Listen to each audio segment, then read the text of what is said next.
Thank you very much.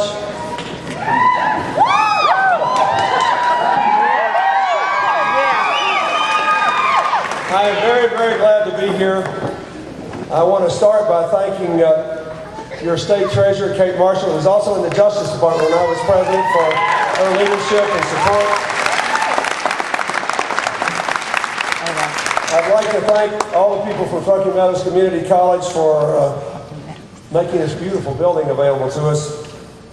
Joelle Laguerre, the Vice President of Academic Affairs, and Susan Poole, Director of Development, thank you. I'd like to thank our precinct captains. I just met Pamela Ray Miller, who I hear misses every celebration because she's out beating on people to vote for Hillary. So, any other precinct captains here? You know, the whole future of the world is on your shoulders. Don't feel any pressure. Just chill out and have a good time. Thank you. Well, since you said that, I suppose I should say one more thank you. Thank you, Nevada, for voting for me twice. And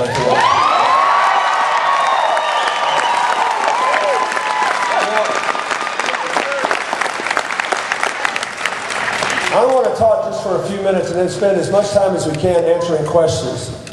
And I think Kate earlier asked anybody who's here is undecided to raise their hand.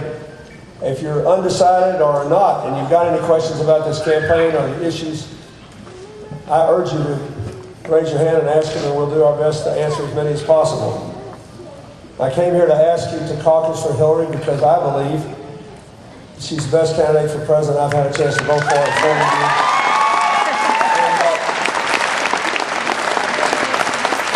And I want to say why. First of all, we all know this is a very critical time for our country, at home and around the world.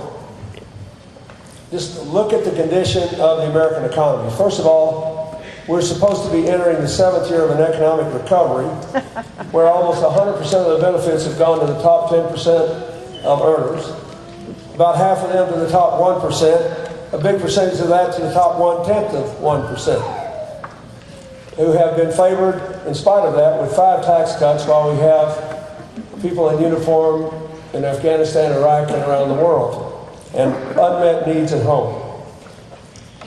Median family income after inflation is $1,000 lower today than it was the day I left office. That is a stunning fact for a recovery this long. It has disproportionately affected Hispanics, African Americans, first-generation immigrants from everywhere, people who have less than a 4-year college education, and certainly people who never got a chance to go to a community college like this. So there is an inequality in income and education, and vast and growing inequalities in health care, where the cost of premiums have virtually doubled in this decade, and we've actually had the number of people losing their health insurance while they had full-time jobs go up. It's been a major source of personal bankruptcies in America. So while this has been a great time for a few Americans, for most Americans, it's been a struggle, because while incomes have been flat, the cost of health care, housing, and college education, transportation, and utilities have gone up by more than the rate of inflation. And last year, for the first time in a long, long time, since 1990, I think, the price of food went up at twice the rate of inflation. So families are already feeling the squeeze. Now we're told there's a 50% chance or better that the economy could be entering a recession, driven by this subprime mortgage crisis. And through no fault of their own, a lot of people are facing foreclosures. It's very important that American people understand this. A lot of people sign these mortgages based on what most people sign mortgages for: can I make the monthly payment?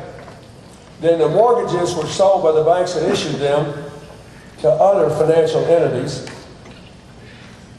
at discounts to get the cash, and they sold them, and the speculation bubble broke. So all these mortgages are now finding their way back onto the books of the people who issued them, and they've made, since they're not worth as much, the banks are under great pressure to rewrite the mortgages, raise the monthly payments, and foreclose on the people that can't make them, which is most of the people who signed them in the first place.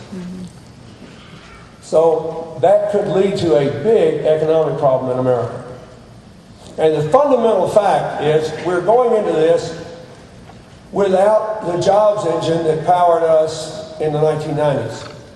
In the last 16 years, President Bush has still got a year left, so we'll use his 7 years, the 8 years I served, and the last year of the previous Bush administration.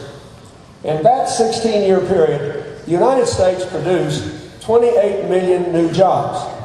22.7 in our 8 years, 5.3 in theirs. Now, I say that,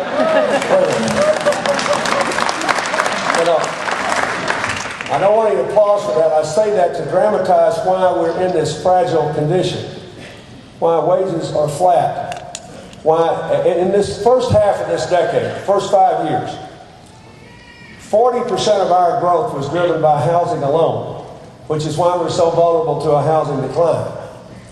And the rest of it was largely driven by you as consumers with maxed out credit cards and second mortgages on homes. So we have not been creating jobs, we don't have a comprehensive economic strategy, and we don't have a strategy to deal with this current crisis. Over the long run, just remember, you got to create jobs. And then it's important to have a Democrat in the White House, I think, because we create jobs in a way that even out opportunities. When I was president, we had about 50% more private sector jobs in our 8 years than the Reagan years produced. But the thing I'm proudest of is 100 times as many people moved from poverty into the middle class. That's what you can do.